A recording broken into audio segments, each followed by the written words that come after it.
Vous avez 5 minutes.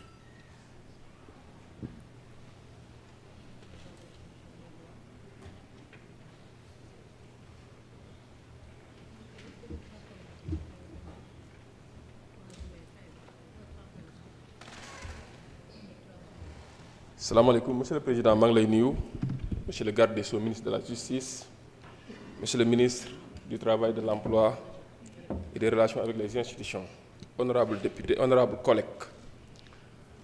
maa ngi nuyu ñëpp di gërëm ñëpp di wax ni effectivement en ma qualité de président de la commission des lois, de la décentralisation du travail et des droits humains, nous avons été saisis hier en commission technique de cet amendement. Et en légaliste, nous avons pu observer scrupuleusement les dispositions du règlement intérieur en ses articles 79 et suivants. Lorsque la parole a été donnée à notre honorable Abdou Karim Sall qui a eu la proposition de cet amendement, effectivement, il a fait son exposé et le débat a été ouvert. Monsieur le garde des Sceaux a eu effectivement à donner un avis contraire, à demander à ce que un rejet soit opéré par rapport à cet amendement. Et je rappelle que non seulement la commission était réunie, le quorum avait été largement atteint. Et après discussion, effectivement, l'amendement a été rejeté en commission. Ma jàpp ni ku bëgg ñu jaar référendum pour supprimer institution, alors que bari na fi institution yu ñu fi samp fii ci assemblée nationale lañ jaaroon pour samp ko man noonu nañoo doyloo assemblée nationale pour dijjati ko loolu benn la. Honorable Ayib dafay wax na ko léegi mënuñoo taxaw di bëgg a yaxanal sakkanal pour mën a jëmmal askan wi ci wàllu yenn dépenses yi di créer yeneen dépenses pour dijjati benn institution wala ñaari institution. Référendum Ayib dafay wax na que léegi dafa am coût, mais une élection référendaire peut coûter jusqu'à 10 milliards de francs CFA. Alors pour simpi institution budgétivore comme ni ñu ko tàmmee di qualifier bu amul njariñ askan wi parce que askan wi xamuñu ko, HCCT, Haut Conseil des collectivités territoriales, Conseil économique, social et environnemental bi nga xamante ni seeni rapport fi ñu ko destiné lu dul président de la république moom président de la république nga xam ne moom la ñu destiné rapport yi nee na gis na ni ba mu liiree rapport yam fa fekk ba mu xoolee lañ fa liggéey amalu ko njariñ pour mu doxal li ko sénégalais yi sant. Je pense que mën nañoo jaar assemblée nationale pour dijjati ko mënuñoo taxaw nag bëgg a yaxanal 10 milliards war a fay bëgg a yaxanal 75 milliards war a fay 10 milliards encore pour sympathique ko. May ñaan sunu colloque honorable député yëpp ba gannaaw li ñu fi dégg ci débat ak ci pertinence ak fa ñu jëm ak la ñuy xaar ci urgence ñu voter loi yi avec une majorité qualifiée. On n'est pas là pour écraser, comme la dernière fois vous l'avez suggéré, mais nous sommes là, effectivement, pour répondre aux aspirations du peuple sénégalais. Je vous remercie. Merci beaucoup, Monsieur le Président de la Commission des lois. Donc, Monsieur le rapporteur, vous avez 5 minutes. Merci, Monsieur le Président. Assalamu alaikum, chers ministres. Assalamu alaikum, chers collègues.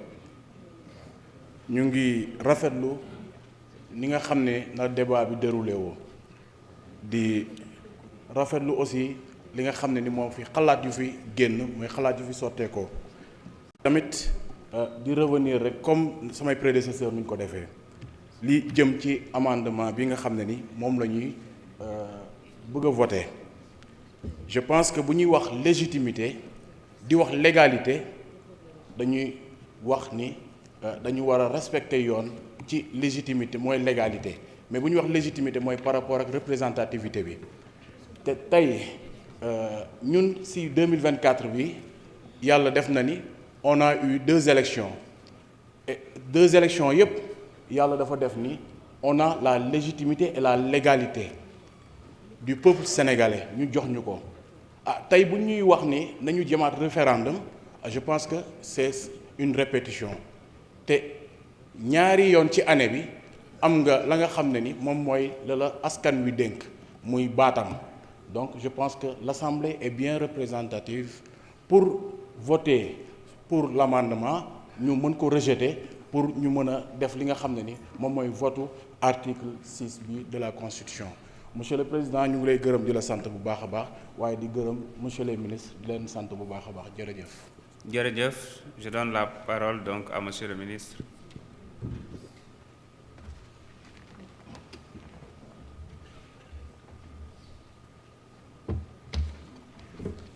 Je vous remercie, Monsieur le Président. Comme j'ai déjà eu à le soutenir en commission, je ne pense pas que ce projet d'amendement soit des plus pertinents. D'abord, d'un point de vue légal, je l'ai rappelé tout à l'heure, l'article 103 de la Constitution permet à l'exécutif, au président de la République, à l'exécutif d'une façon générale, de soumettre un projet portant révision de la Constitution au référendum ou de choisir la voie parlementaire. La deuxième voie donc a été choisie et je crois encore une fois que c'est la plus appropriée, ne serait-ce que pour des raisons pratiques. Nous avons connu dans ce pays, en l'espace de 8 mois, 2 élections qui sont déroulées d'une façon transparente et qui ont permis au peuple sénégalais de se prononcer sans équivoque.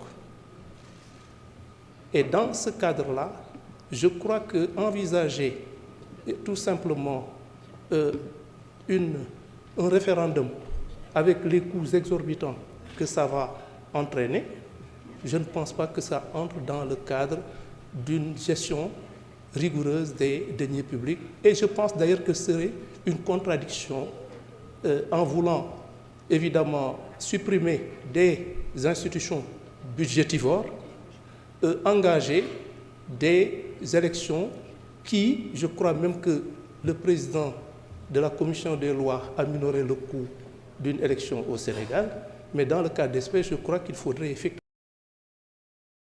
2 milliards au minimum.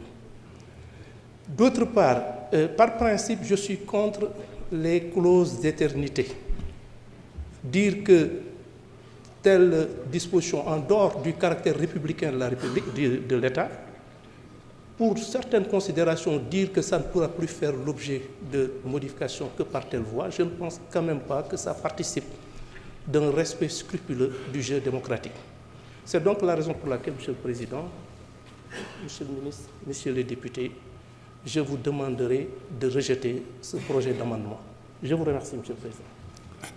Merci beaucoup, Monsieur le ministre. Je mets aux voix la proposition d'amendement à l'article